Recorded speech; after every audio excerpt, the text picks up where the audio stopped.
in a survivor's peak. I done messed around and went viral right from my driver's seat. Just like what the industry was containing. I'd rather make a difference instead of hating, complaining. So let me park the whip, it don't matter, rapper or model chick, singer or comedian, perfect. Let's park in politics. Hey, let's park in politics. Welcome to the pullover, let's park in politics. This the pullover, let's park in politics. I say this the pullover, let's park in politics. Yeah. All right, hold on. We're not ready yet, y'all. We're not ready yet. For sure. I gotta bring this man in the right way.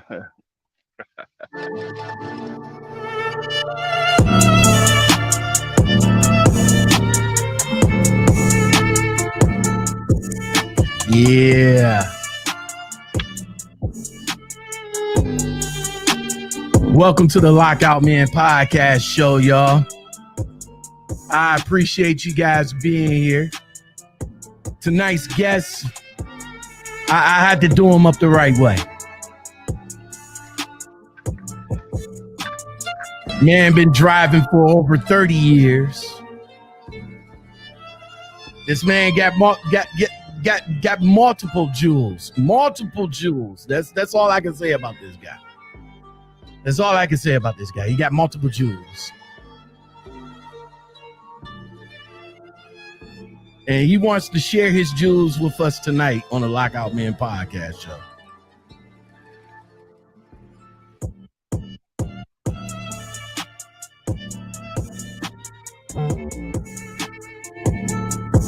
Y'all gotta love this beat, man. This that shit right here, man.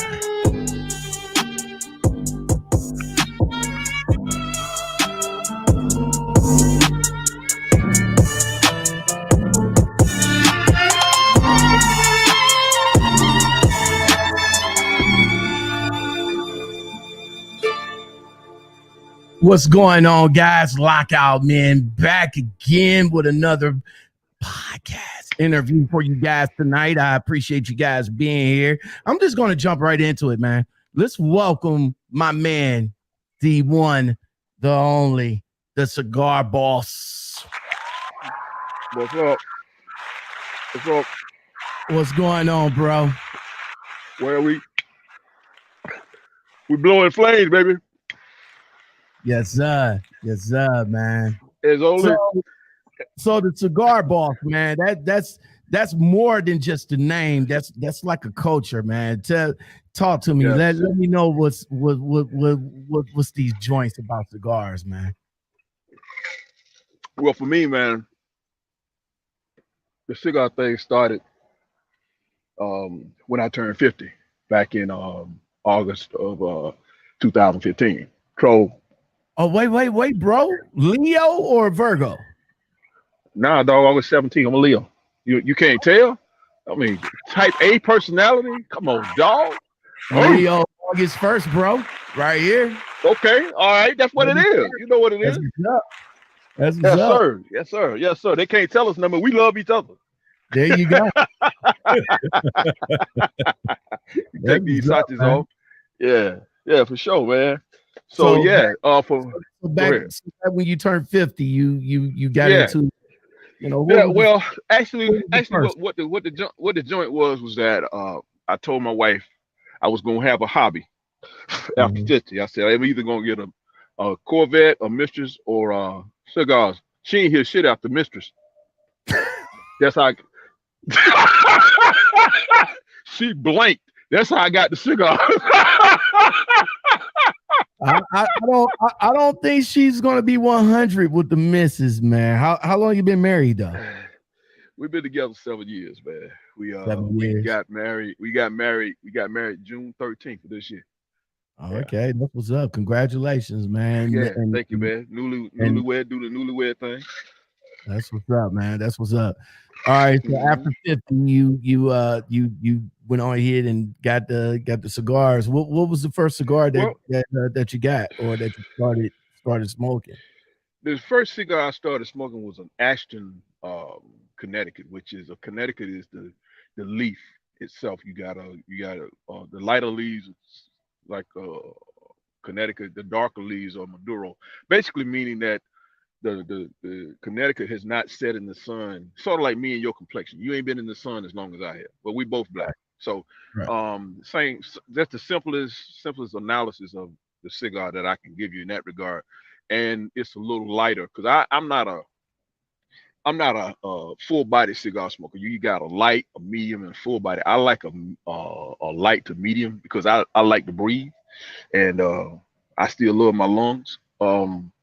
Plus, for me, it was a gravitational thing. I really smoke. I don't hoard cigars. I don't keep them in my humidor, which is, the storage case that it's a temperature control box or temperature control storage area that stores cigars. I have a humidor to keep the ones that I choose to smoke, but I don't collect cigars just to show off to say, hey man, I got this Rocky Patel classic 1965, whatever, or this Padron 1931. I don't do that.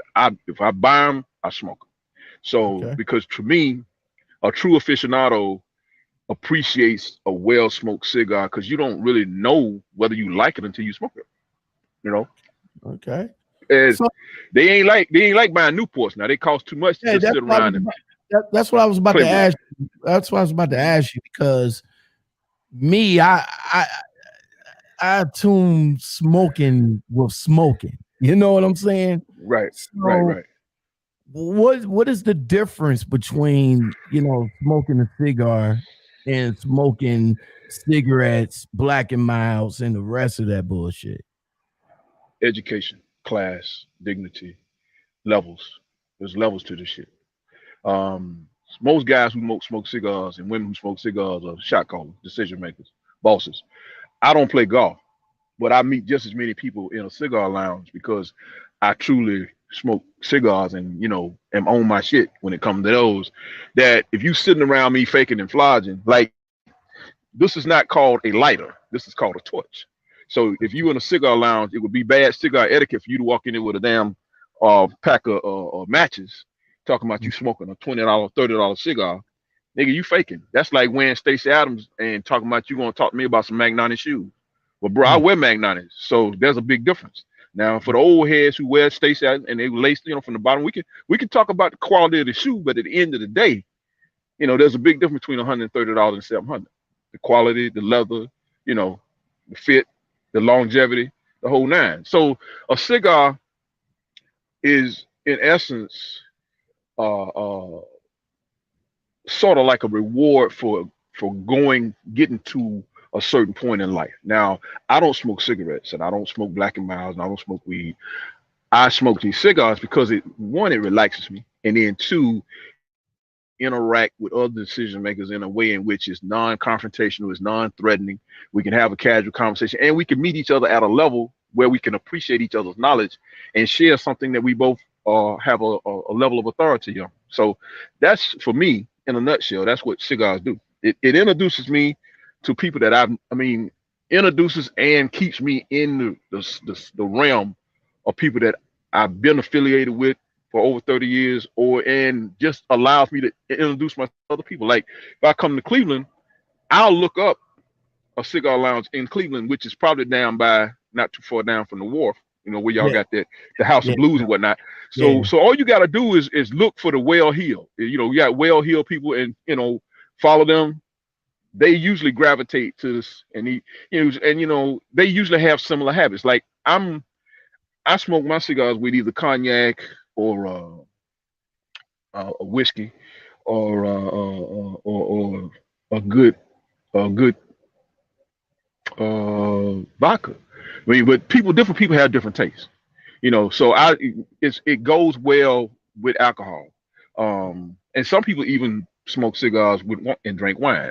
My wife does that. I'm not that. I like, for example, Uncle Nearest. You've probably heard of Uncle Nearest. I smoke. If you go back on my page, you see that I have outside in the back of the house, my smoking table. I have Uncle Nearest paired with a couple of different cigars, but it just depends on what the mood is. So sometimes I'll mix a couple of drinks and see how it flows with the cigar.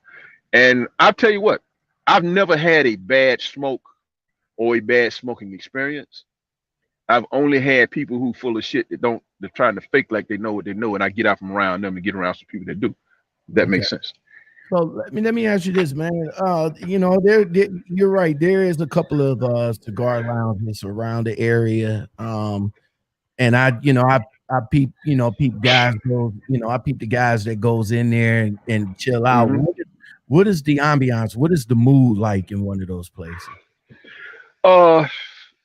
Laid back. Because you got to think about if you're an executive or you're in an executive capacity or decision maker, you want somewhere where you have like-minded people that you can go to, sit back, and y'all can talk about things that are relevant around a product that you both enjoy, that you can get some kind of a level of relatability on, and that's what the Cigar Lounge allows you to do. Is like if you in trucking and you gravitate to running a trucking company, and let's say you got a guy in there who is owns a brokerage firm or 3PL company, or you may have a couple of shippers and suppliers, and all y'all sitting there, everybody's in transportation and logistics, but all y'all are sitting around maybe smoking one of these 554s or 660s, and you say, well, hey, LaShawn, what's up with the flathead? Well, man, it's a medium body Maduro, because this is Maduro. It's a little heavy for me, but I prefer that Rocky Patel you have in your hand, and then y'all just kind of compare, what cigars you have smoked that you appreciate. And then if any business is transacted, now people know you from a conversational standpoint, and they know that you have a hobby that's similar to them. So now it lessens that whole wall of fake conversation that you try to establish with somebody when you're trying to find common ground in a regular business environment. So that's what it does, man. It opens the door. It's just like, if you play golf or tennis or some non-traditional, upscale involvement that people don't equivocate us with in a sense, but we do participate, and at a pretty wide extent. There's a lot of us, and I say us, I'm talking about black folks. There's a lot of us who smoke cigars across the country, and I've made a lot of connections and friends and relationships by and then they found out that I'm also in trucking, that I also own a couple other businesses. But it started out by, hey man, what's your thoughts on this particular brand? What do you how do you like it? What are you now smoking? What's in your humidor? And we just kind of compare from there. All right. TJ Jones, the Bull, what's going on? Murray, what's going on? Father D's in the house, what's going on? Wise Al, Trucker, Teddy the Trucker, what's going on? Resto is in the house. Let me know my brother get in there. Oh yeah, that's not a problem. He was just texting me too. TJ Jones, the Bull, says Cigar Boss and the other trucker James best need to hook up. He says Cigar Bros or Cigar Gurus. That's what's up. For sure. Tell them I appreciate the love. So Cigar Boss, man, where you come from? What you got into this trucking game? Well, actually, man, you want the beginning or you want the inception of the trucking?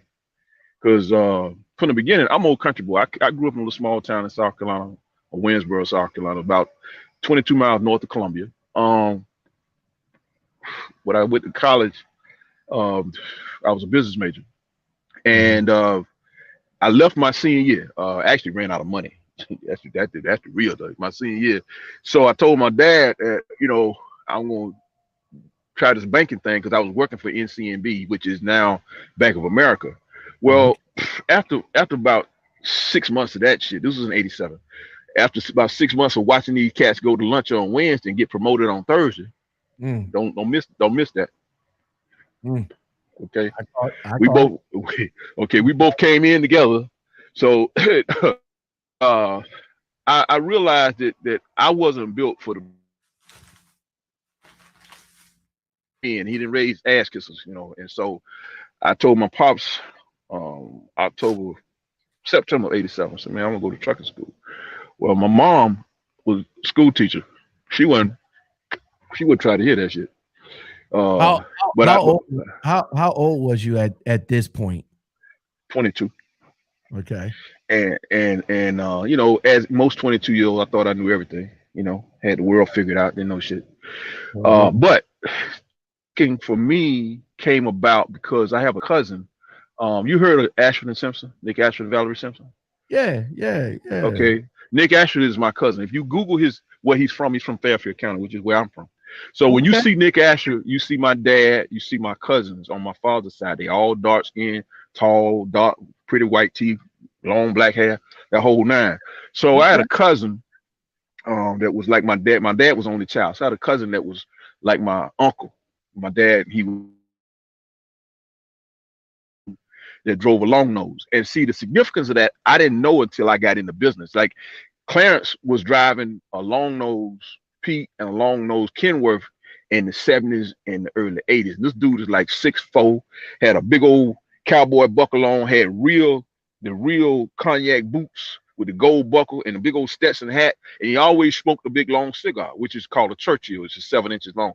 So seeing that image as a kid, and then you know, me and his kids, his sons, which out of 7, 5 of them in trucking. I gravitated to that and said, you know, let me take my shot. Well, when I came through trucking school in '87, I was part of that first class where the guys who were along with my brother DSX, they had the chauffeur's license, or as the articulated license, where I was part of that first set of guys who came through where you had to change out from that license to get a regular CDL. And right, so you was grandfathered in. I wasn't grandfathered in. I'm part of that class where the guys who were grandfathered had to come back and prove that they knew what they say they knew. So they had to take the written test, you know, the little green book. Right. They had to go through the little green book. And man, you talking about some cats who's cussing, because you gotta think some of these older cats back then have been driving 30 years, and you got these young guys in here. We acing the test, knocking it out, and they can't pass the written test. They can drive their ass off. So you had a lot of that conflict going on when I was in trucking school. And back when I went to school up in the mountains in Asheville, North Carolina, at Blanton's Junior College. And you had two types of drivers when I first started. You had what they call hill country drivers, which is a guy like myself who learned how to drive the mountains. And you had what you call flat country drivers, which are guys who went to school, say in Florida or maybe Ohio, what have you, that didn't learn how to mountain drive when they went to school. Okay. The way you could tell that, get on Black Mountain. You take your ass out 40, get on Black Mountain, or go through Kentucky or Tennessee. You see how them, you know, you see him go down there. And you can always tell when motherfucker not a hill country driver, because he hugging the curve on the right side. The speed limit say 50 or 45. He driving 40. You know, he ride the brakes. He's wearing them out. That's me. Well, I'm not riding the brakes. I'm not riding the brakes. But that's me hugging the curve, though. Hey, man, the guy that's in the 13, that's me going around you. You know. Yeah. I'll get out your way, bro. I'll get out your way. Don't worry about it. I understand, because I'm going to be right there. I'm going to get right there. Just like drill sergeant says, he's the left lane, hammer down. I'm getting out your way, bro. There you go. Bye. Yeah. Right. Well, I was taught by guys like my brother drill sergeant. They were left lane truckers, and that's all I knew. So my first truck at 22 was a Peterbilt 359 long nose 13 speed. My very first truck. I didn't even know what I had, bro. That's what I trained on. You know, my trainer was a brother. My first run was from Kings Mountain. I'm sure if you ran in North Carolina, you know where Kings Mountain, right outside of Charlotte, is. My first run was from Kings Mountain to L.A.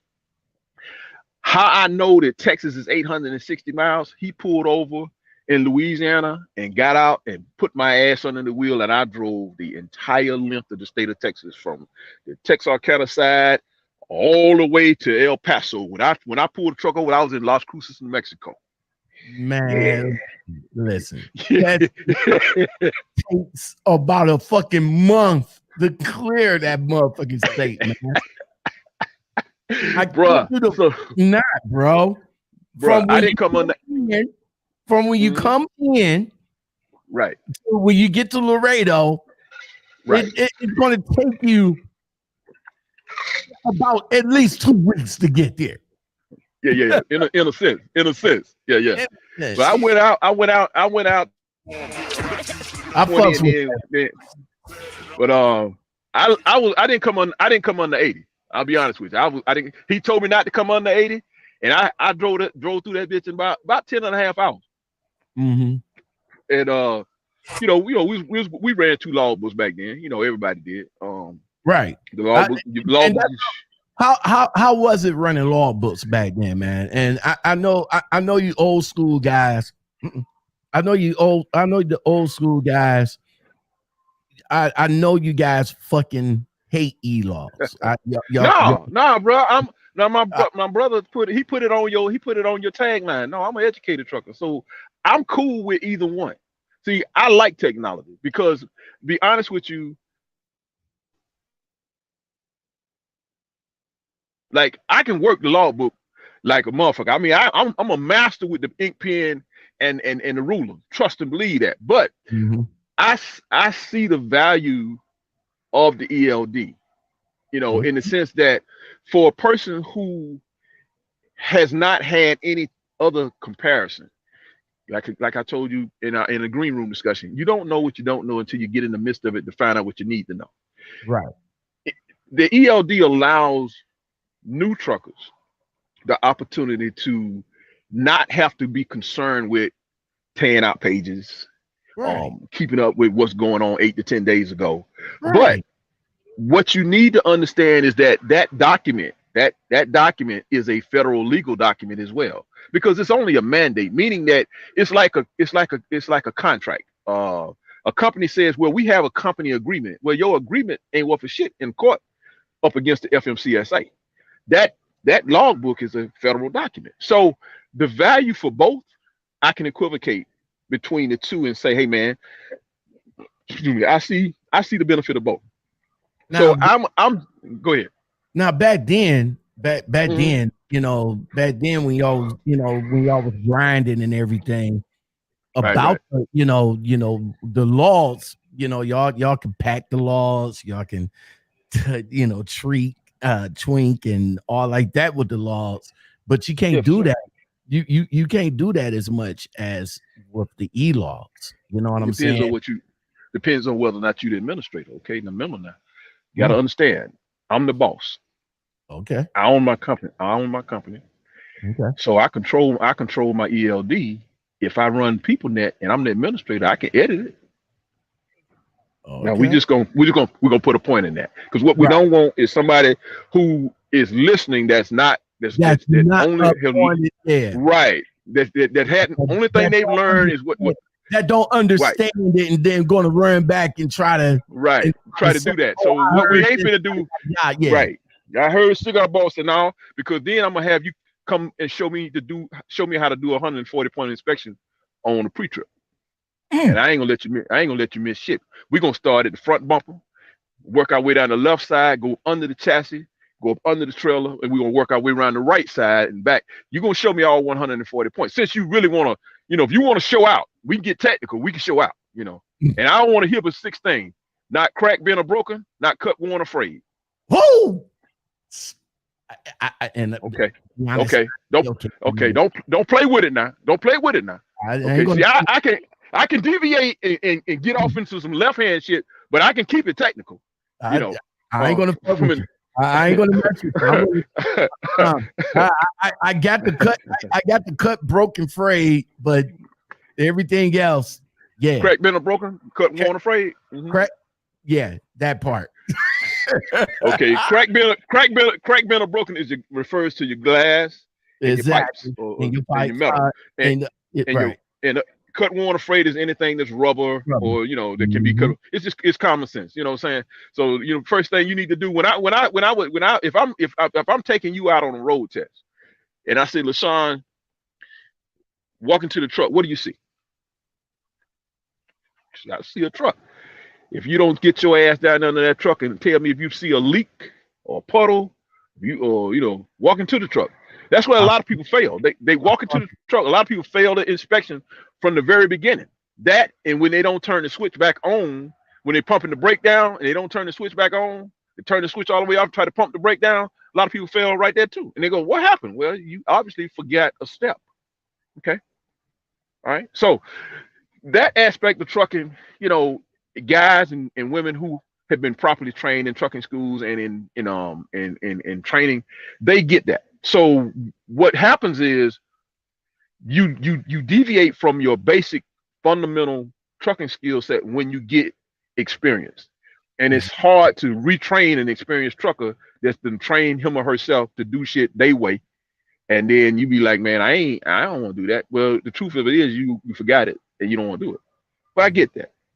33 years, December 12th was 33 years. Oh, 33 years, man. What have you seen out here that you can tell these young jacks that's different from coming up, man? We already touched on ELaws. We know how ELaws of the law books and how y'all was super trucking it back in the day.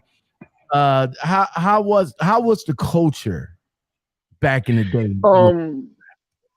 I'm gonna go back to something my brother had said. The culture was a lot more inclusive. Like if a guy was pulled over like I am now talking to you, it'd probably be 3 or 4 truckers, you know, on the CB, you know, yo, you all right? You good?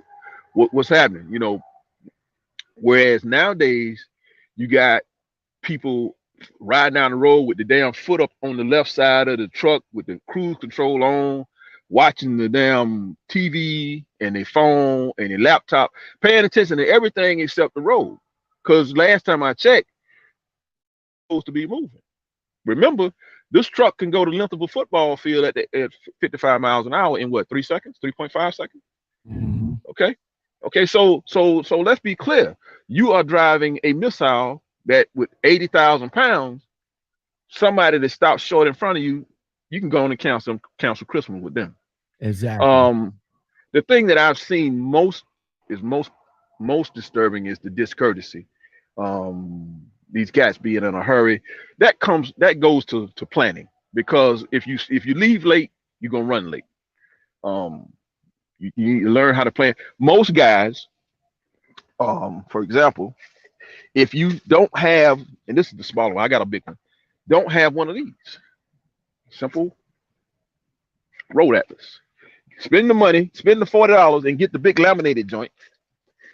And plan your run. Don't trust the GPS. Like I see a lot of people, they how in the fuck do you use a phone as a fucking GPS when the phone don't have truck routes?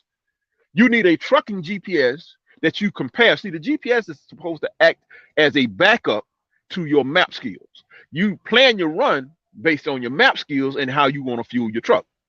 And you use your GPS as a backup. Well, these motherfuckers, they use it backwards. They use the GPS as their main source. And then if they get fucked up, then they call their, what y'all call them on? Load planner, transportation manager, route planner, whatever the fuck you call them. And they don't know, because some of them bitches ain't never drove. They came straight out of college, got a degree in business or logistics management, and they ain't never drove. So now you got the blind leading the blind. Those are a couple of things. More so than anything else is I think just the general lack of understanding the value that we bring to the general marketplace. Everything that you have on, that I have on, that's in that hotel room has been transported by someone that's in the trucking industry. That is straight facts, and I'm going to touch on the GPS, man.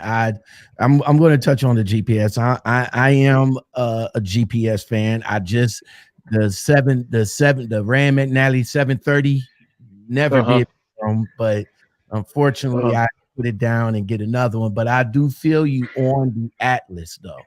You know what I'm saying? Oh, for sure. I feel you on the Atlas. How important, you know, technology now makes it easy for us for us new jack drivers. It makes it easy for us. How was what it does? It gives you an excuse. But go ahead. I didn't mean to cut you off. Oh no, yeah, okay.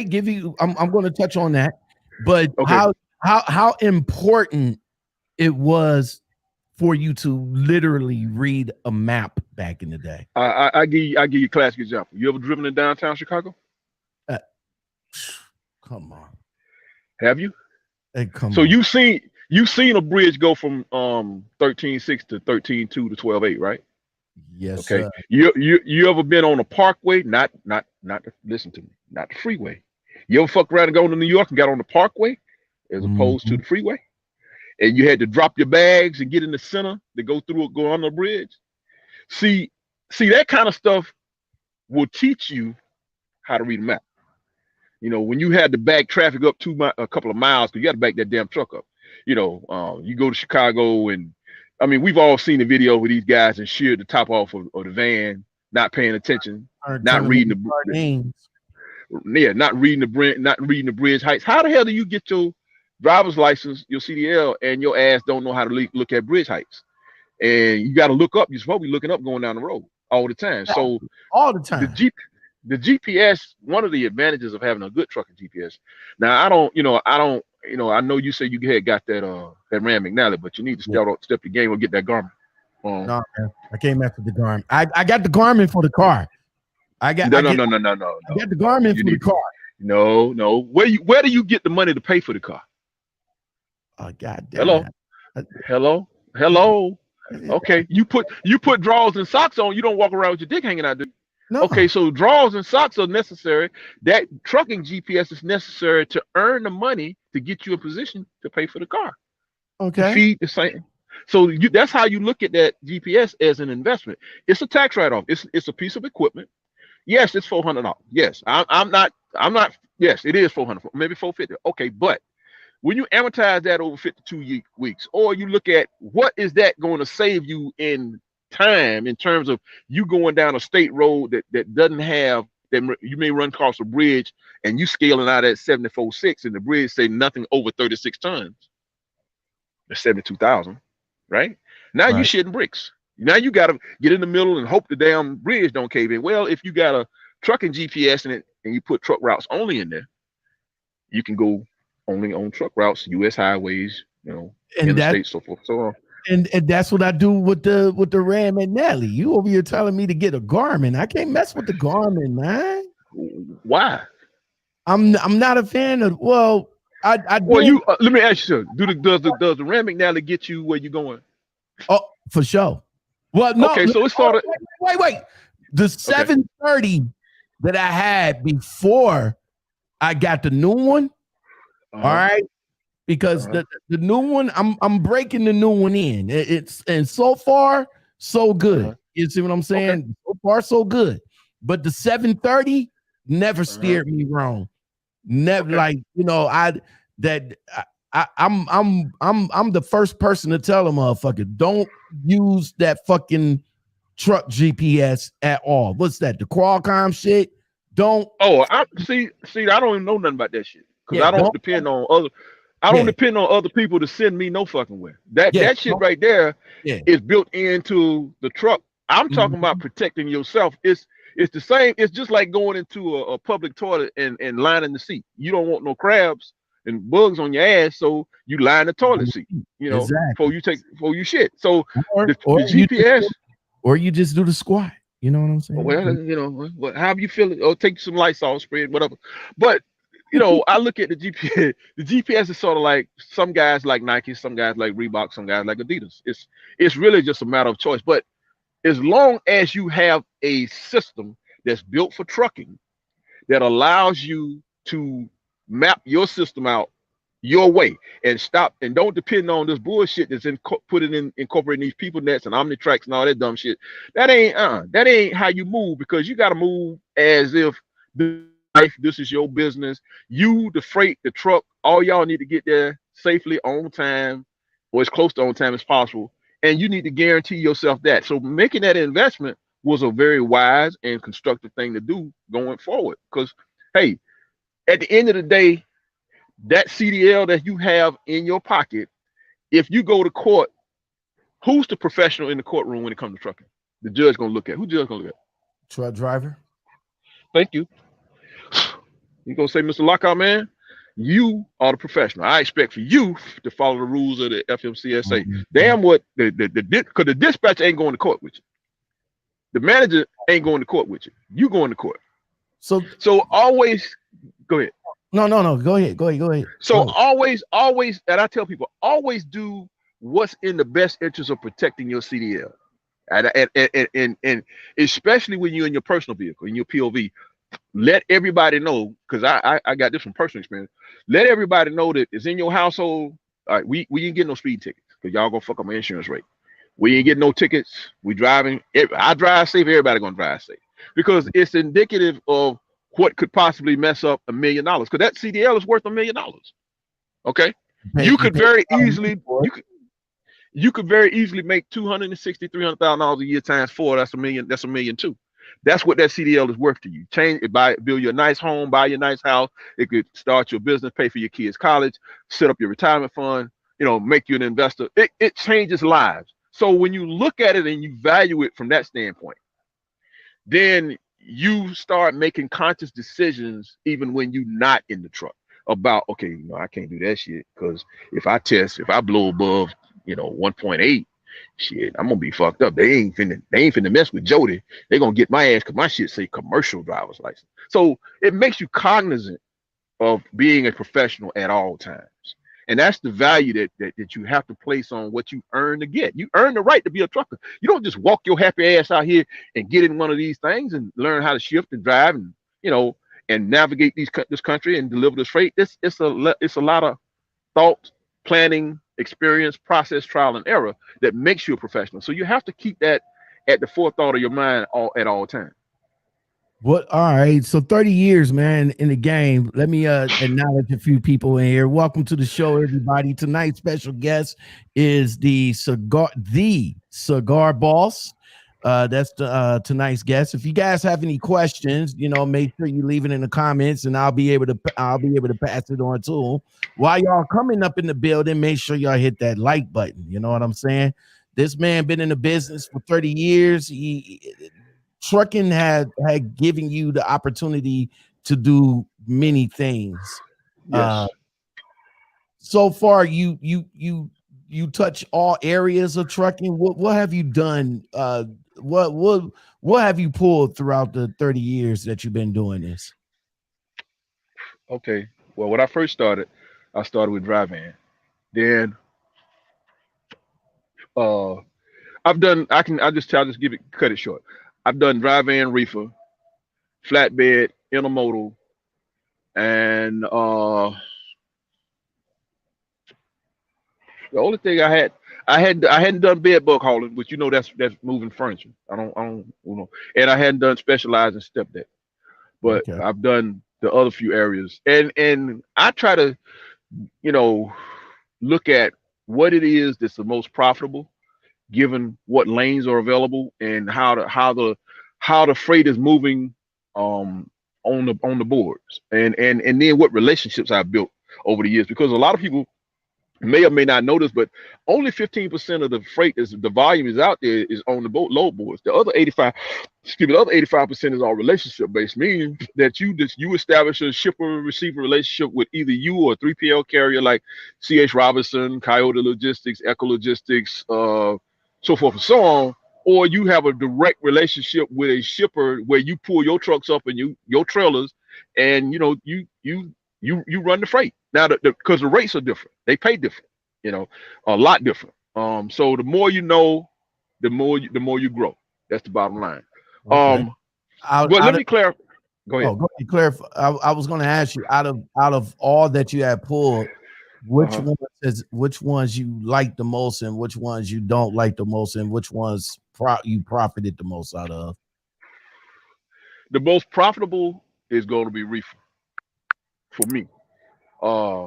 And some people say, well, flatbed. Yeah, flatbed pays, but I'm 55, so the only way I go back in flatbed, I buy me a Conestoga. I ain't topping shit. I'm tell you honestly, them 100-pound tarps.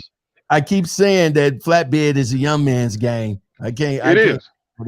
If you over 45, if you over 45, you got to get a different gear. I don't give a damn how good a shape you in. You climb your ass up there and you set them tarps and you pull them, and once you tie everything down, whether you chaining, putting on your guard protectors, whatever.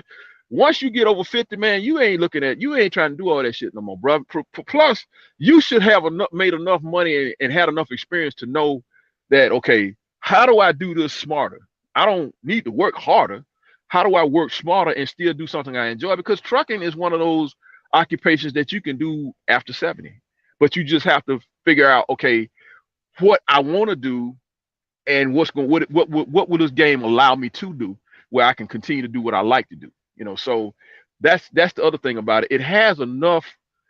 It's an $800 billion industry. So there's enough of a dichotomy of differences that allows you to just kind of pick and play with trucking in various aspects to kind of find what niche works for you. Like I ran into a guy in your home state in Ohio, older gentleman.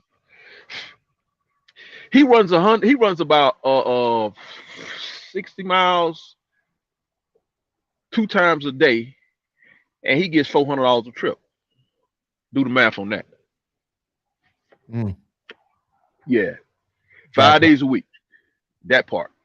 That's their relationship shit. So we pulled up, and how he and I got to talking, he was smoking a cigar that I like, and I was smoking a cigar that he liked. So there's an older white gentleman. So he was talking, he's like, I like that truck you had. I had a 389 at the time, 2018, before my truck caught fire. And I was talking about this truck, and he was telling me about his, and he had a 379, and I was like, man, that's a clean truck. He said, yeah, it's paid for too. I said, yeah, I'm pretty sure it is. But when he started, he showed me about the, how he was running, and I did the math, like, this motherfucker making $4,000 a week, and he ain't running hard. He going 60, but it was a relationship that he had built with this shipper over 25 years. So the thing that you have to learn is like I tell a lot of young cats, is like when you get your load, okay, when cloud, like one dude told me that he put everything in the cloud. I was like, okay, well, put your shit in the cloud. Then I say, if the damn battery go out on your cell phone or your laptop, how you gonna get it out the cloud? You know what? Let me touch on that for a second. Let me touch on that for a second, and let me bounce back to the GPS. Okay. A lot of cats, like you said, rely on technology. Unfortunately, I'm one of them, but I learned a long time ago not to put it 100 in there. I tell people all the time, get that book, get the Atlas book, and get a GPS. They look at me like I'm crazy, like, yo, I'm not going to spend no $400 on a GPS or $300. Guess what? GPS. Hold on. And I tell them, I said, well, what do you use for your navigation? Oh, well, the trip comes with the navigation. Okay, but I also use my phone. But check this out, though. What if you get into what if you get into the mountains of Virginia and you got to go about 100 to 200 miles without service? Then what? You know what I'm saying? Once the GPS lose that, once you go off that route and that GPS have to recalculate, it's not going to recalculate until after it catches service, and you're about another 150 miles out. Then what? Good point. So yeah, let's go back to that.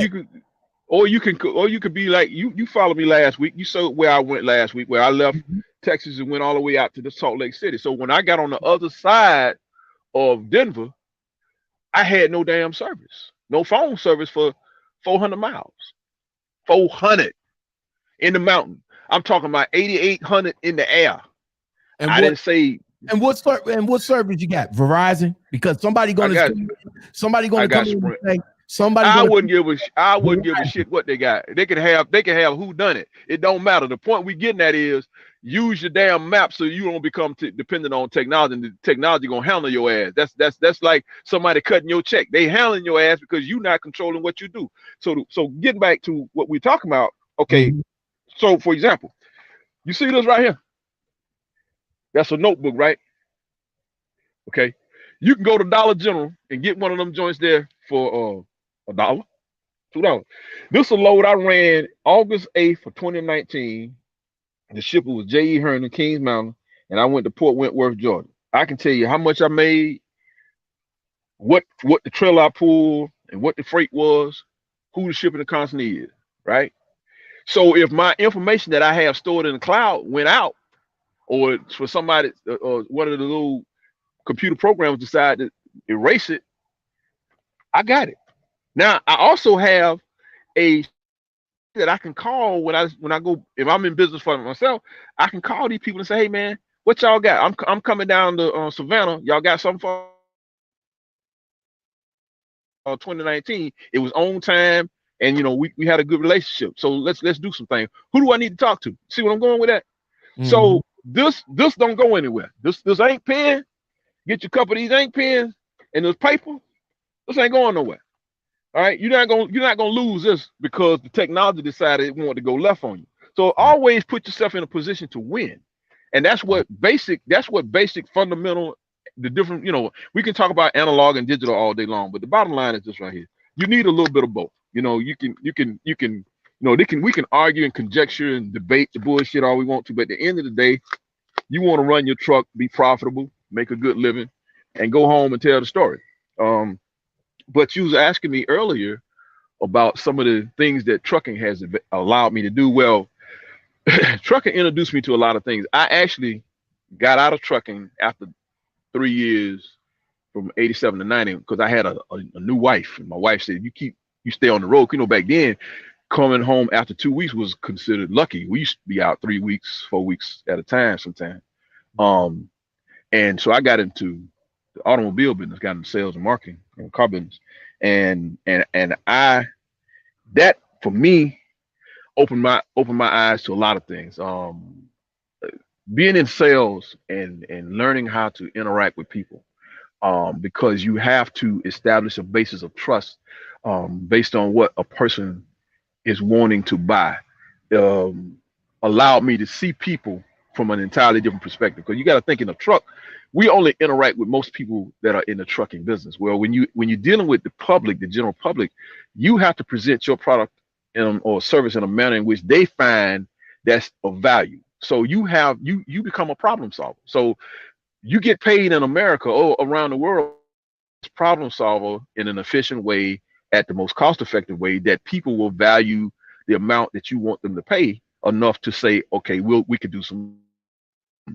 From that, I was able to start a mortgage company. I did both first purchase and refi. So if you say, well, hey man, I'm trying to get my first house. Okay, well, let's get you qualified and get you a loan. Or either you say, well, I've been in my house 5 years, I got a little equity. Then we'll look at what we call either a rate term refi, which is reducing let's say your interest rate was 6.25 and you wanted to save some money on the interest. And I said, well, I can get you a 4.5%, cut your payment by $150 a month and then save you probably $25,000 on interest. So that was another advantage. I also was in the sports management business for about 10 years, managed some professional athletes for a while. That business is a real guerrilla business because you taking cats, like your homeboy LeBron, who's that's only gonna happen once in a lifetime. A guy who he has his whole team around him that represents him. But when you have the opportunity to help people navigate through their life, show them how to buy a car, how to buy a house, how to protect themselves and their assets after they leave the game itself, whether it's baseball, football, or basketball. Those are the three sports that we focused on. It gives you a different view. Like, I was flying private in '94. I'm 29. I'm on a private jet, talking to Robert Kraft about players, or the owner of the Boston Red Sox or the Philadelphia Phillies. And and I sit in this truck sometime and I think about the life that I have lived that came out of sales and trucking. A lot of people wouldn't believe it, but at this particular point, I don't give a shit because I know that it was real, and it just you just have these experiences that take you places that you as a kid could not have imagined. I got back into trucking after the meltdown, 07, I was in the car business. I used to own 3 independent car dealerships. I had a Highline dealership, which is luxury cars, Mercedes, Ferraris, all that good. I sold Ricky Williams, 360 Medina back in the day, and Jason Teller, some stuff down in Florida. I had one in West Palm Beach. I had a couple in South Carolina. And just the fact of being able to see that look on people's face when you tell people, hey man, I got you approved. Like the 2 smaller independent lots I had I opened them for people who had what we call nowadays challenge credit. Understand this, like a man, that when you help poor people and working class people in America get something that they want, because a house and a car for most people are their 2 greatest purchases, and when you can participate in one of those 2, that is a feeling that never goes away, because you can help generations. I've sold cars to grandparents, parents, kids.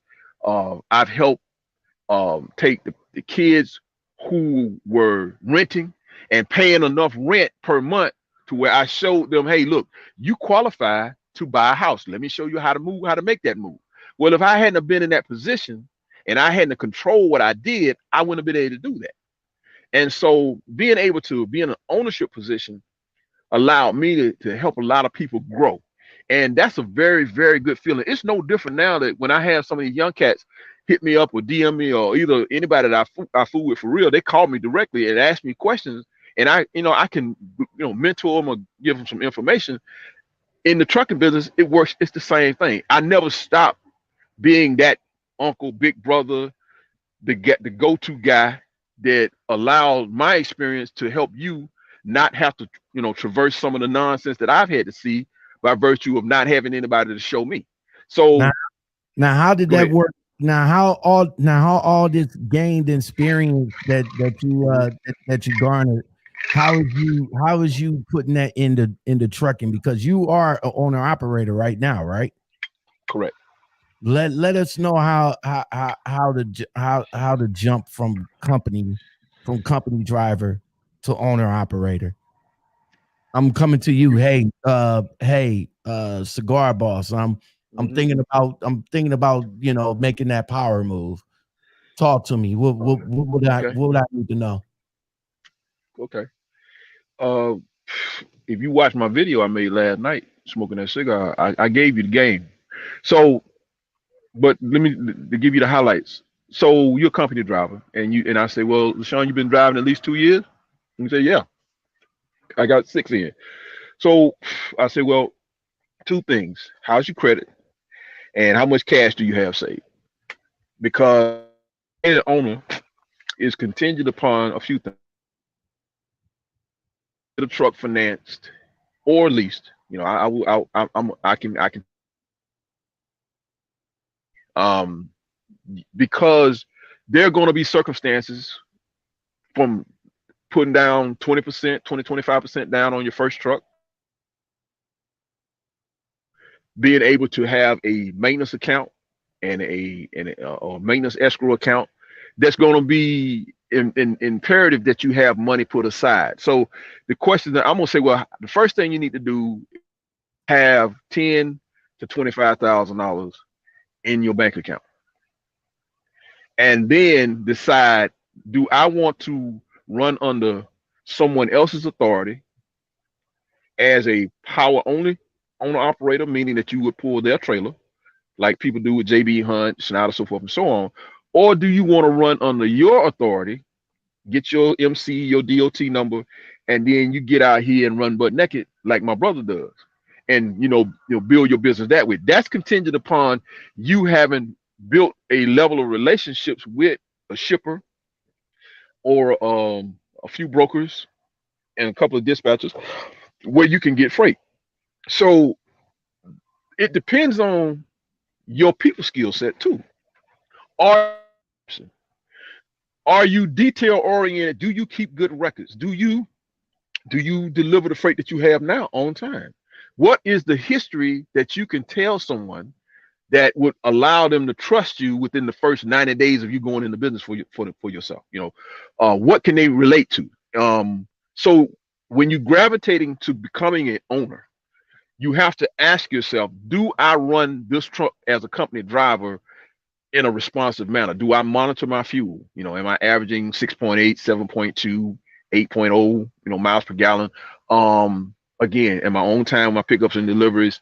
Am I running a consistent area that I'm comfortable with? Do I like running the Midwest, the Northeast, the Southeast, South Central? What areas are you running? That level of understanding, when you start talking about things like truck placement, meaning that if the truck is in this particular lane, let's say, for example, you're in Cleveland, I'm in South Carolina. That I-77 lane is a lot of stuff made in the Midwest that comes to the Southeast. So that's lumber, that's refrigerators, stoves, all that shit comes down to the Southeast. That's made up there around your way. Those lanes pay pretty well. But if you're a new guy and you just jumping out here, don't willy-nilly, don't know shit about all of that, you need to learn that, because you're going to learn by one way or the other. You're going to learn by being involved or learn by default.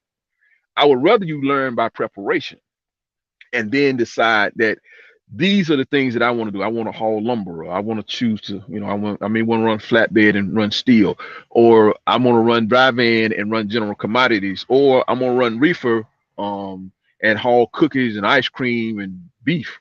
It just depends. And so I'm going to suggest that you stay in the lane that you know best. Like whatever freight you're running right now, okay? When you decide to become an owner, you need to go back to those same type of people that you already are familiar with and build your business from that standpoint. Always pick from the low-hanging fruit. Don't try to reinvent the wheel. Do what you always do. What comes easiest, and the business will grow from that standpoint. All right, that's what's up. Trucker Real Deal has a question. He says, does Cigar Boss has a YouTube channel? No, he don't have a YouTube channel. He's not a YouTuber, but he does have an Instagram, and I'll link that in a minute. Cigar Boss, man. 30 years in the game. So far, I'm sitting here just soaking up all this vast information that you're giving me, man, and giving everybody out there. And I do appreciate you coming on and sharing the jewels, man. Tell us about the bad side of it, though. Oh, that's what I'm finna give you some bad side. Tell us about the bad side. Have you in your 30 years have you been in any incidents, accident or anything like that, man? Tell these new jacks that there's a flip side to this game. Okay. What got me out of trucking the first time was an accident. My right steer tire blew. Okay. My co-driver and I brought the truck in, came back from Hayward, California on a turn, and went home to do my reset. Came back.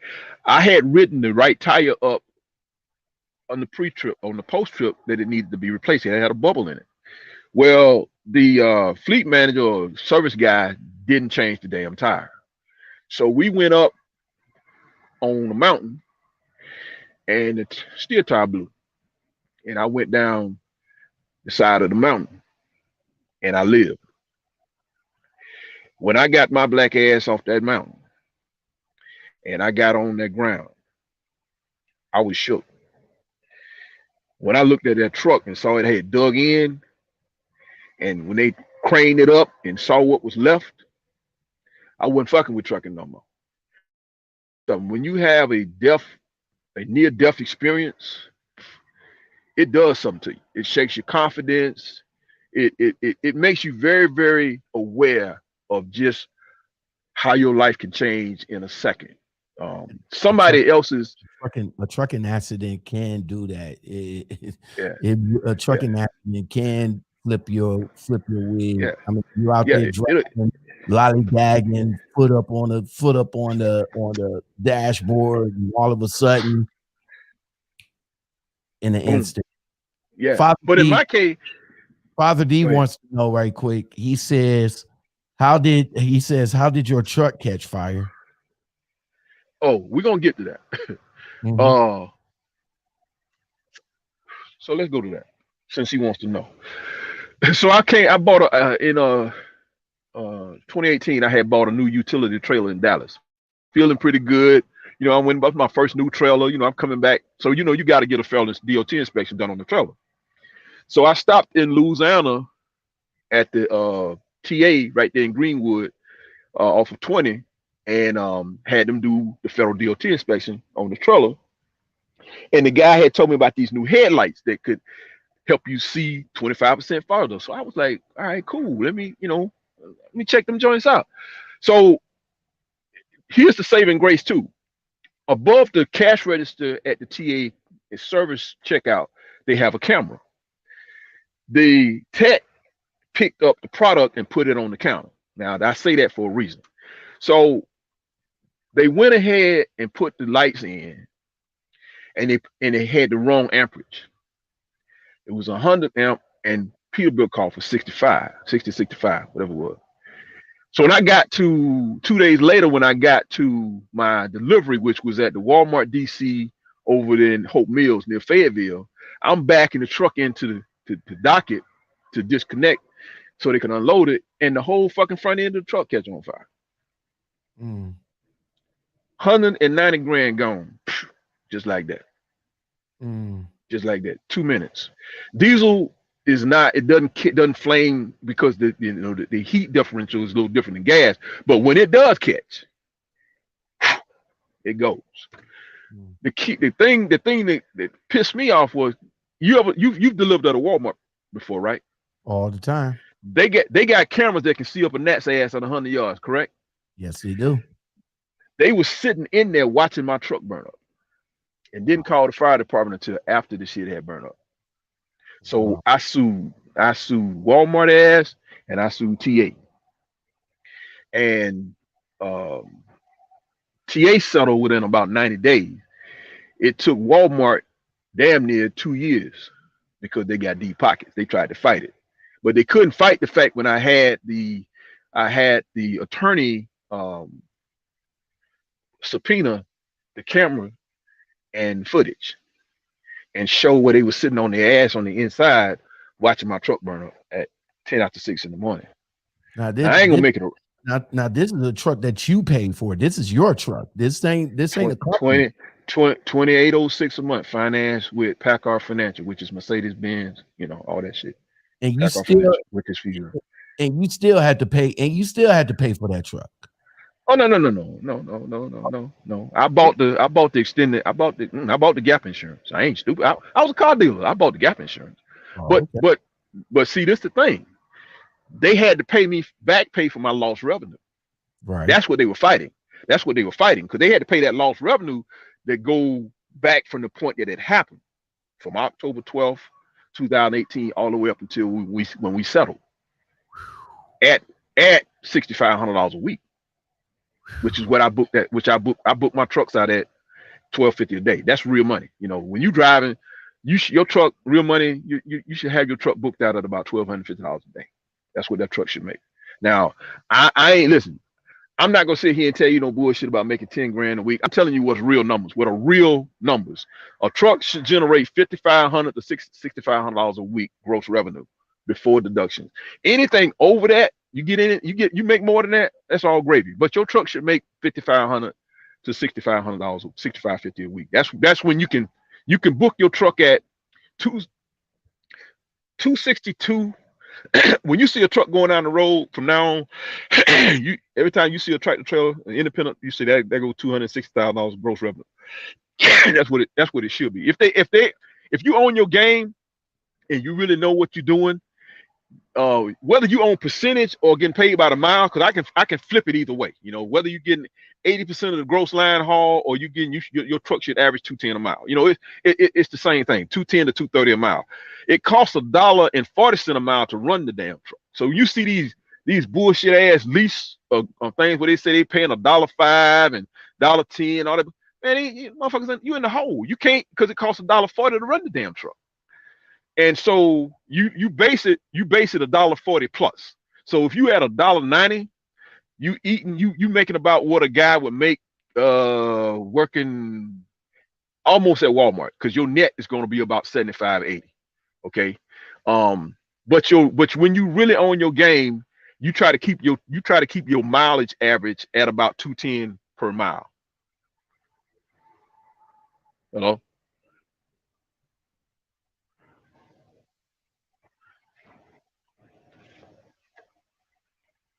Hello?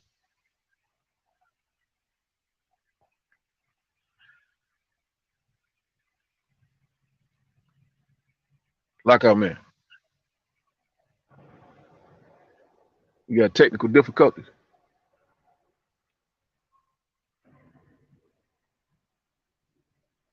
Hello?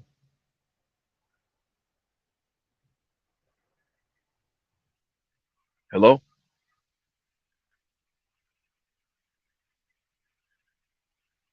Hello? What happened? We got some bullshit on. We got some.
All right.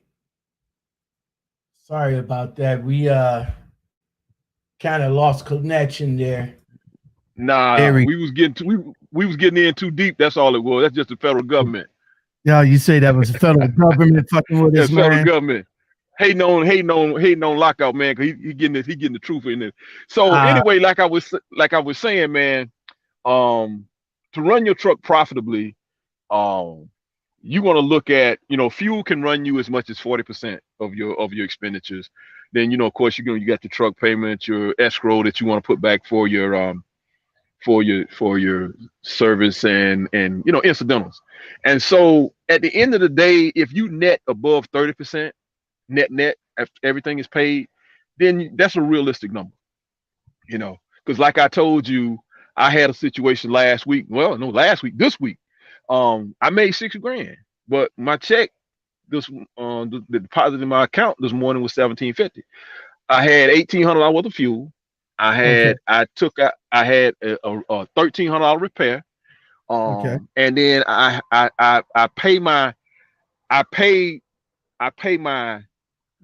deposit my maintenance account regardless of whether I paid for that repair. I still contribute to my maintenance account, and I repay my down payment that I put on the truck back into my account, and then I put in my money for my escrow, which I have a certain level that I want to keep it at. So there's a level of discipline that you have to maintain regardless. Now, if I took that out and just paid myself that and just minus my truck payment, my fuel, my net would have probably been 35, give or take. But that still is 30%. That goes on that 30% line of what I was telling you about. So if you look at when you running these trucks, if you look at your net, your true net being about 30%, you won't lie to yourself, because you hear a lot of guys say, yeah, man, I was gross to 75. Nigga, you don't get paid on gross, you get paid on net. You pay your house payment, your car payment, your insurance, you buy your groceries on what you take home. You can't buy a damn thing on what you gross, but conversation, So that is how I look at things. Now, you asked me about some bad things that had happened. I'm going to give you a classic example of what you don't do. This is what happened to me in 2012. So 2012, I got into expedite, hot shot. You familiar with that? Yep. Okay. So I was out of trucking. So I got back in trucking in 2012, and I was a manager for one of the tire and oil change distributors. I was a service manager, and ironically I put some tires on this guy's vehicle, and they were some Michelin XPOs. Anyway, the tires were like $1,600 for a set. He came in and just wrote the check, boom. And I was like, man, what you do? Because it's a brother. Like, because black men don't spend no $1,600 off the cut. No questions asked. Well, I'm in trucking. I said, well, what you do? He said, I run expedite. I run hot shot. I said, well, hot shot. I said, what the hell is that? Like, I ain't had no hot shot when I was trucking. So he told me what it was, and to this day I thank this brother still. He went to his briefcase, he got his settlement sheets and showed me his year to date. His year to date was something like 180s. It was August, so he was on track to make 250. Again, those numbers, what I told you about those numbers were lining up. You figure 8 months in, he made 180. He's on track to make about 250, whatever. So that was that Saturday. That Wednesday, I went to buy my first van. I got approved because Nissan had, you seen the Nissan High Cubes, the high top van. So I went and bought one and got approved. They had a new business program going on, so I got approved that Wednesday. I was in the hot shot expedite business that Friday. Had turned my resignation in a week later, so I started September 10th or 11th, 2012. Here's the kicker: I hops my ass out here. They say that there is real money in hot shotting. It is now. Okay, this is the key. I got in it during the recession, so gas was $4 a gallon. I'm in Chicago paying $5.50 for a gallon of gas. I don't understand truck placement. I got 15 other vans around me within a 20-mile radius of geographical area. The dispatcher's favoritism. So now I'm learning all this shit by reaction. I'm getting my ass handed to me basically because I'm running, but I'm not understanding the lanes and where the truck need to be and where the van need to be. That took about 16, 17 months. And I got up to, I put about 4 more vans on.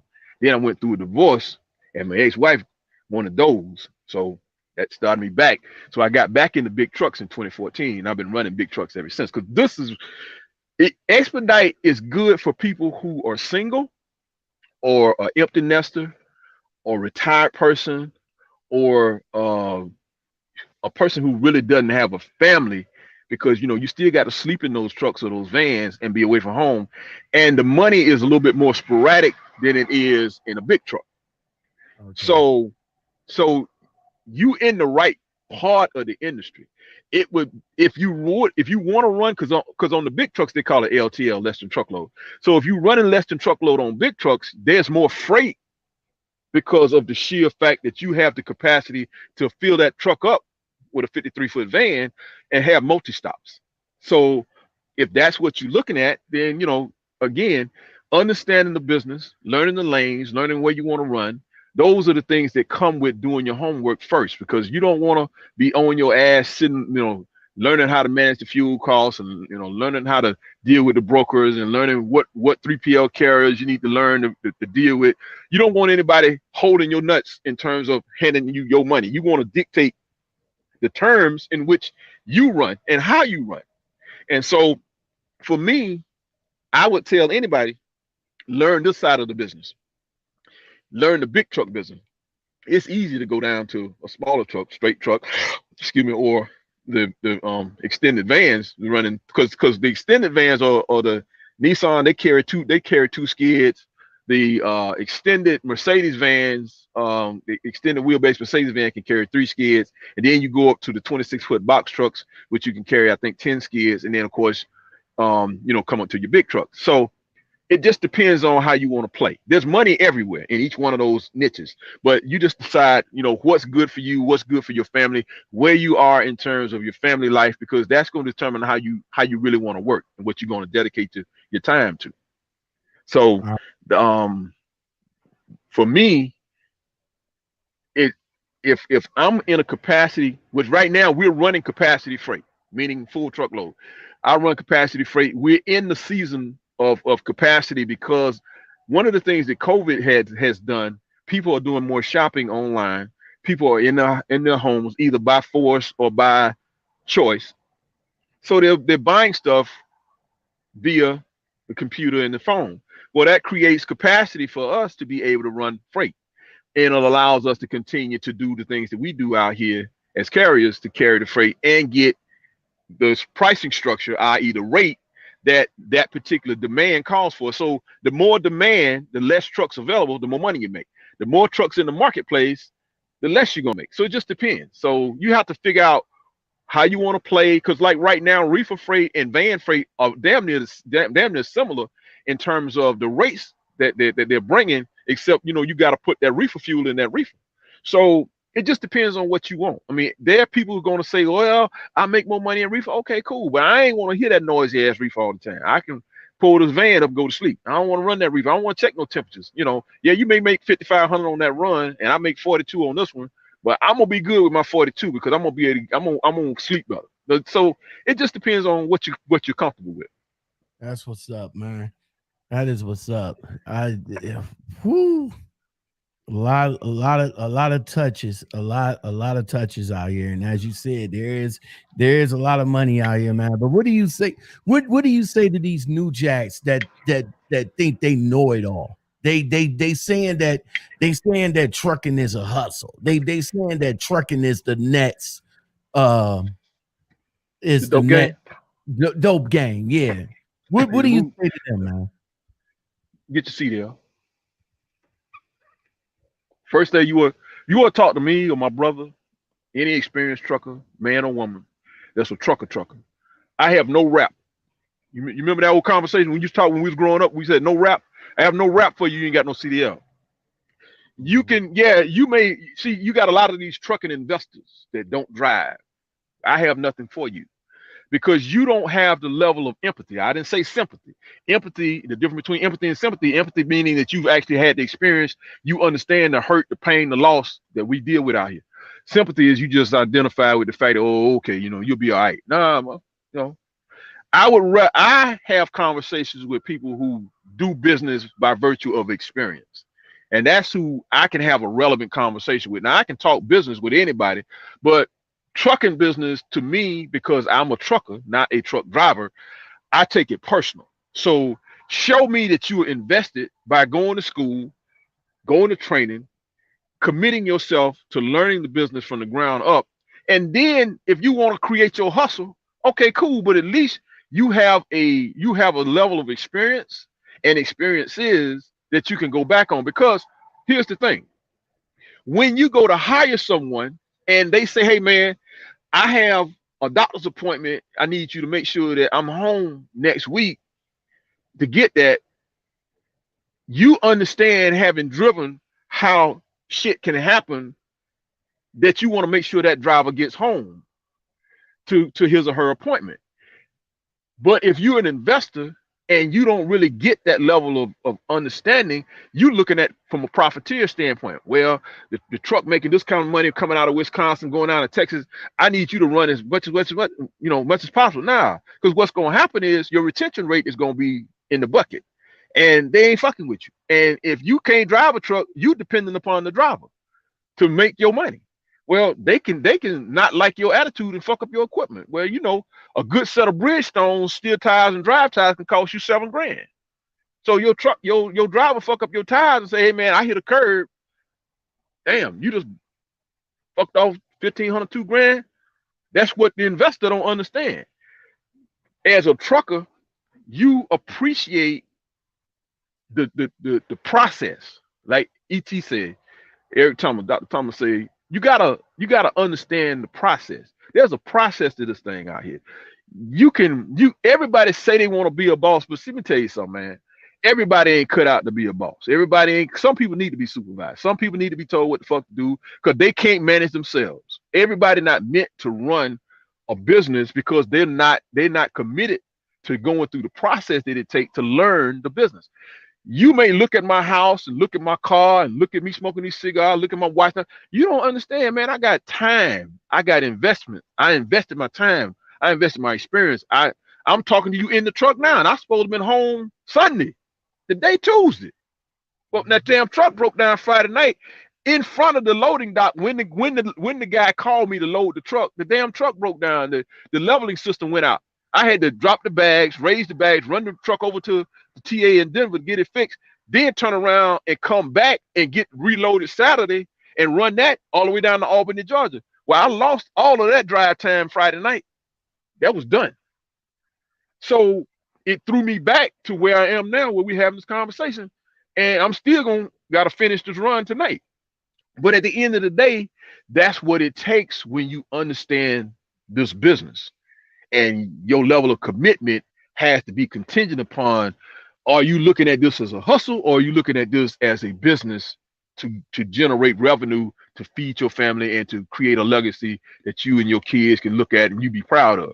If it's a hustle, your ass ain't gonna stay in it long. It's like a dude that I used to play football. So you got a lot of guys that are gym rats. A lot of guys are what I call Saturday athletes.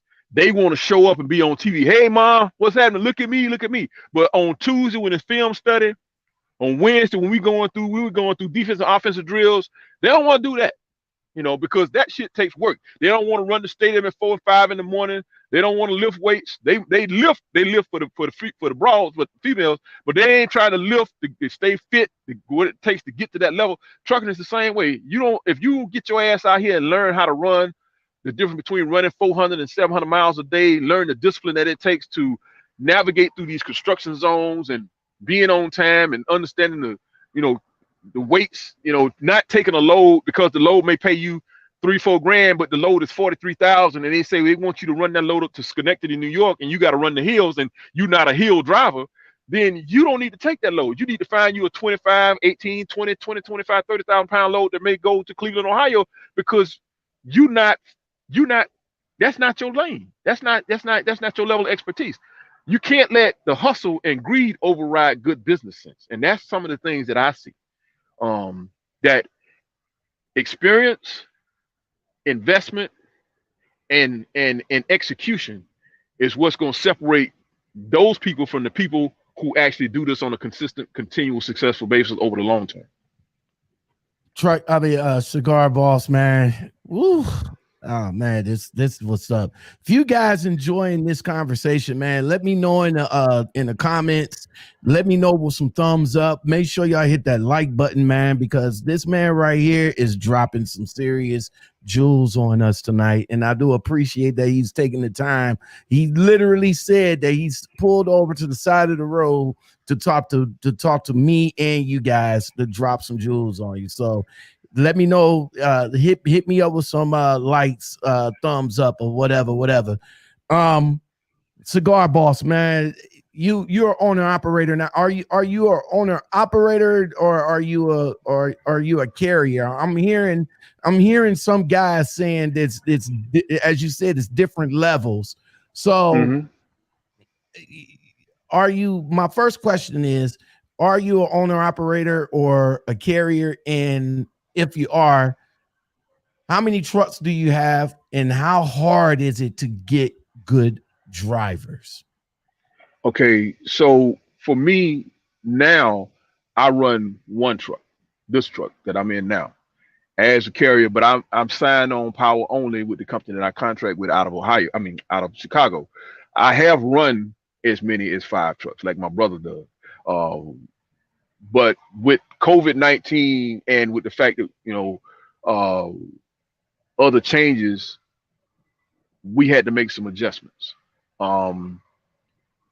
Good drivers, again, there are a lot of good drivers. Good drivers are not hard to get; they're hard to keep. It depends on how you treat them. Do you respect their time off, their home time? Do you run them in an area that they are comfortable with? And do you pay them commensurate with what they would expect to get paid for the work that they do? And simply put, there's no one guaranteed way to please everybody. But if you pay a person well, if you put them in a position to win by reinforcing the fact that, hey man, listen, you did a great job last week, I really appreciate that. That's a simple phone call. And you provide them, with a carrot, an incentive, a bonus for revenue production, because they helping you make money. If you do that, then your people are going to be loyal, and they're not going to go anywhere. Because when they look on the other side of the fence, they're gonna realize, hey man, this dude paying me, shit, he paying me damn well for what I'm doing. So that has to be a first thought in your mind, and that comes from you having driven before you started your business. Do I want someone to treat me differently than I would treat myself? Does that make sense? Makes plenty of sense. Okay, so look at how you would want to be treated, replicate that throughout your personnel, and no matter whether you get you learn your formula with the one truck. See, like me running this truck, I can duplicate my formula as I decide to add more trucks on 2021 and so forth and so on, because I've got the formula, the basic formula down by running this truck. That's how you learn. And then you can always replicate that in other people through expectations and incentives. Give people a carrot, give them something to work for, make them excited, help them be appreciated, and take their wants and needs as well as your own into a circle of equal importance, and you always win. Because your people make the money for you when you're not making it for yourself. You can't be the want to be the only dude at the top. See, if you're the only cat that want to eat, you're not going to succeed. But if you don't mind being part of a team and let everybody eat, and everybody eating well, they don't mind you eating, and you continue to eat. That's what's up, man. So oh, go ahead. No, I was gonna say, so what we hadn't touched on was how my wife and I came to putting. We about to touch on that right now. So so by the 30 years that you've been rocking out, man, you and your wife saw a need for the guys that are in trucking, and the need is a lot of us don't have affordable insurance, health insurance, right? True. Tell the people what you and your wife put together before you get up out of here. Okay, so what we do, my wife and I own a family medical practice. It's technology based, called the Bhang Group. That's TheBhang Group. If you look up the Bhang Group, you can Google it. We come at the top of the Google thing. We done all that. We do both telemedicine and virtual medicine, which virtual is FaceTime, Zoom, whatever you want to call it. The difference is we own the technology. We don't lease the technology. We developed the technology in California brought it to South Carolina. We were the first ones with virtual and telemedicine in South Carolina. My wife's a nurse practitioner. She's also the CEO of the practice, and she's the chief provider. What I looked at and what she looked at is when you're in the hospital, people who are uninsured or underinsured, they get handled differently. You know, they get handled differently. And from an advocacy standpoint, yeah, that's my baby right there. We wanted to be a real advocate for the uninsured, the underinsured, and those who have high deductibles. And the way in which you do that is you control the ability to provide care.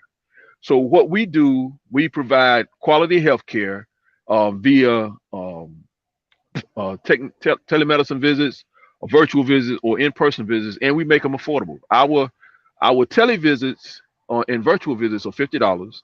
Our in-person visits are $65. So for example, if you go to urgent care, your average urgent care visit is about $125. So what we've allowed, since we control the technology, we can control the cost. So we made it where people can afford to get quality health care and a high-tech healthcare environment at an affordable price. We spent the money up front. We're licensed in multiple states, 7, California, well, maybe 8, California, Arizona, Georgia, South Carolina, Florida, North Carolina,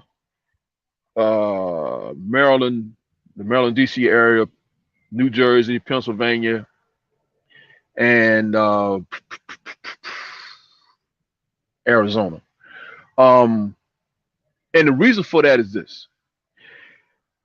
The whole debacle about affordable health care with these politicians boils down to the providers.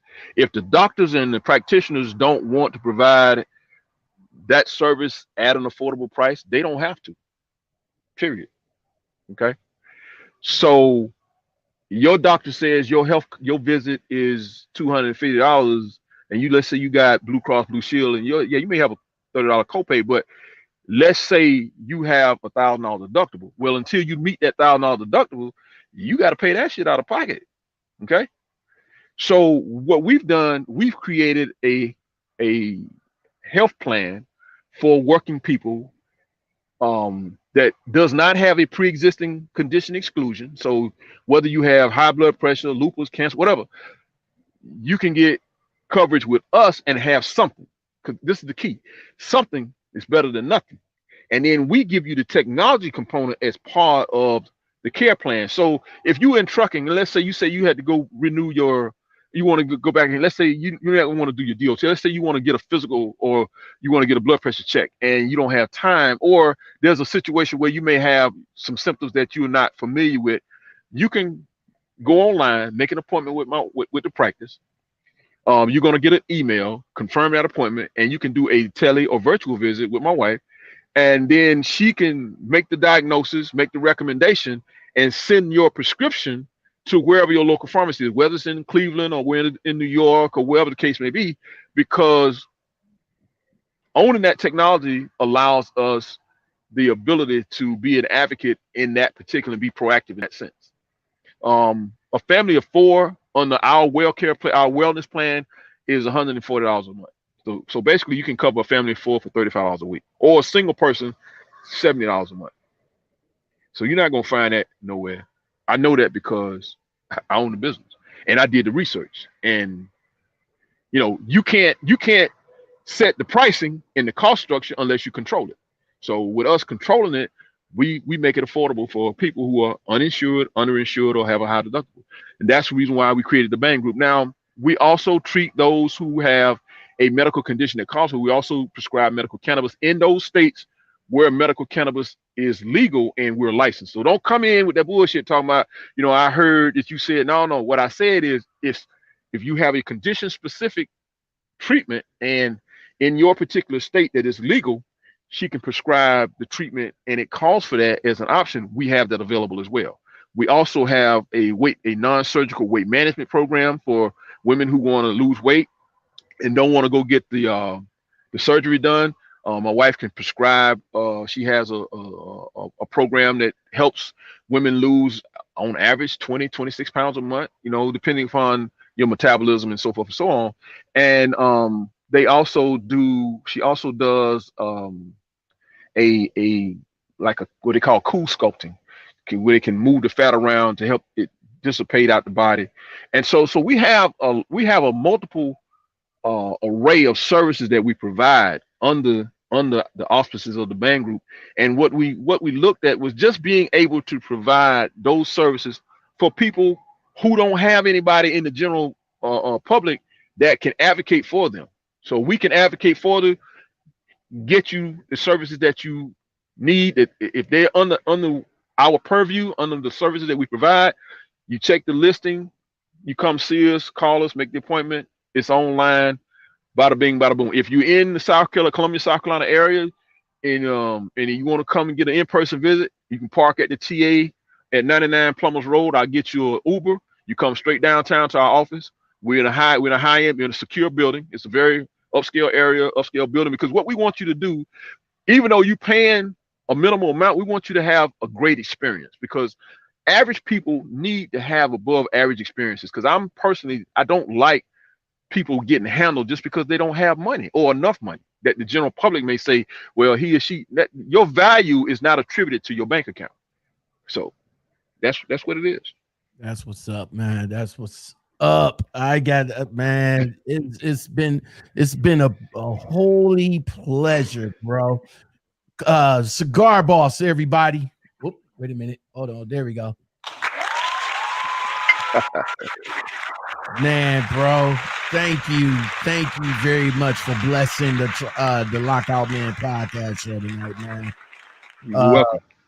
There's lots of jewels, and there's more. You know what I'm saying? There's more. But like I said, you got to get back on the road, bro, and you got to get it. You got to get it going and all that good stuff. Yeah. And I got to get some sleep and get up in the morning and get it going, man. So I really do appreciate you coming on here. What tips? What tips that you got for these cats out here, man? Your leaving thought. My leaving thought is prepare yourself as if you were an owner while you are a company driver. Develop the habits that it takes. Saving your money, establish your budget, make sure that you get your credit in line, build your relationships with these shippers and receivers, because those are the same people that you will be delivering to as an owner.